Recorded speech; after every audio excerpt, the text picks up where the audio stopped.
Today I worked on reworking our sound manager to add in some more functionality.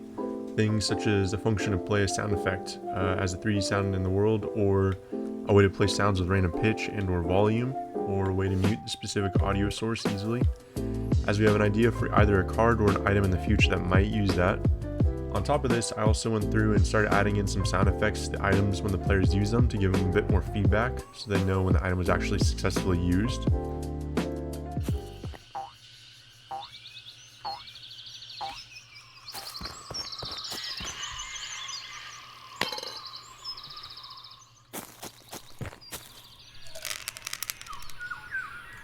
And let me know in the comments if you think there's any other functionality I should add to this sound manager.